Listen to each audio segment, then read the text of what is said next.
Today we are analysing the Eicher motor quarterly result. और इन्होंने सितंबर 25 quarter के अंदर 6,172 करोड़ रुपए का रेवेन्यू अनाउंस किया है, जबकि पिछले क्वार्टर के अंदर जून के अंदर इन्होंने 5,042 करोड़ का रेवेन्यू अनाउंस किया था। और हम सितंबर 24 से देखेंगे तो वहाँ पे 4,263 करोड़ रुपए का रेवेन्यू अनाउंस किया था। तो अगर मैं इनका रेवेन्यू का देखूँ तो वो क्यू और क्यू भी अप है, क्यू और क्यू लगभग 20% बढ़ा है। और अगर मैं ईयर ऑन ईयर देखूँ तो वो ऑलमोस्ट 40 to 45% का रेवेन्यू ईयर ऑन ईयर बढ़ा है। और अगर मैं अब इनके मार्जिन्स के ऊपर जाऊँ तो इनके मार्जिन्स कैसे आए हैं वो मैं आपको दिखाता हूँ। अगर इनके मार्जिन्स पे देखेंगे तो मार्जिन लगभग पूरे सिमिलर ही हैं। पिछले क्वार्टर में भी 24% के थे, इस बार भी 24 के, बट वाई और वाई अगर हम देखेंगे तो वहाँ पे 26% के थे। अब चलते हैं इनके नेट प्रॉफिट के ऊपर, इनकी नेट प्रॉफिटिबिलिटी कैसी है। अगर इनके नेट प्रॉफिट देखें तो क्वार्टर बेस पे वो सबसे हाईएस्ट एवर देखने को मिल रहे हैं 1,369 करोड़ रुपए के। और जबकि पिछले क्वार्टर के अंदर इन्होंने 5 करोड़ के अनाउंस करे थे। और ईयर ऑन ईयर देखेंगे तो 1,100 करोड़ के पिछले सितंबर 24 के अंदर अनाउंस करेंगे।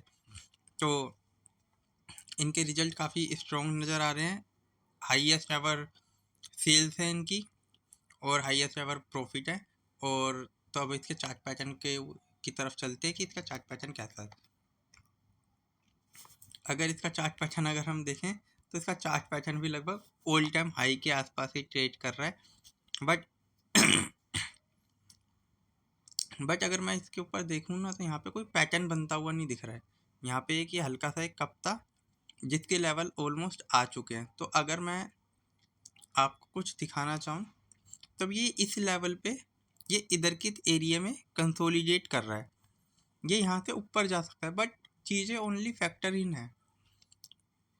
अगर किसी कंपनी के रिजल्ट अच्छे आने वाले होते हैं तो अगर मार्केट उसको फ्यूचर के अंदर ट्रेड कर लेता है तो ये सब चीज़ें फैक्टर इन हो चुकी है। अब इस स्टॉक के अंदर एक थोड़ी सी डाउन साइड की एक्सपेक्टेशन रखनी चाहिए क्योंकि प्राइजेस को ऊपर जा सकता है, अनडाउटेडली जा सकता है बट ईजिली नहीं जा सकता है क्योंकि प्राइस को ऊपर ले जाना बहुत मुश्किल है। किसी भी चार्ट को अगर आप देखेंगे तो उसका जो चार्ट होता है वो सीढ़ी की तरह जाता है, पहले ऐसे जाएगा, हल्का सा गिरेगा, फिर ऊपर जाएगा, फिर हल्का सा गिरेगा। बट अगर आपने किसी फॉल देखा हुआ, फॉल ऐसा गिरता है धड़। तो तो अब यहाँ पे अगर हम देखें तो और जैसे कि कुछ ट्रेडर्स का कहना है या कुछ अच्छे लोगों का मानना है कि आखिरी के 15 मिनट में क्या होता है, नेक्स्ट डे हमें उसी तरीके की मूवमेंट को एक्सपेक्ट करना चाहिए। तो अगर मैं इसी चार्ट के आज के लास्ट 15 मिनट को देखें, हाईएस्ट वॉल्यूम के साथ गिरावट आई है। जैसे ये दो कैंडल अगर आप देख पा रहे हैं यहाँ पे, ये जो इस तरफ को इन्होंने जो एक ये कैंडल बनाई है यहाँ पे दो रेड, तो अब इसके अंदर प्रॉफिट बुकिंग होनी चाहिए। तो थैंक यू फॉर वॉचिंग। में कोई बाय और सेलिंग रिकमेंडेशन नहीं है, रिजल्ट बहुत अच्छे हैं। मे बी ये स्टॉक अगर यहाँ से 5 to 10% के डिस्काउंट पे अवेलेबल होता है तो हम आगे फ्यूचर के अंदर पिक कर सकते हैं, बट नॉट अ बाइंग और selling recommendation to anyone. Thank you for watching me, stay tuned, okay bye.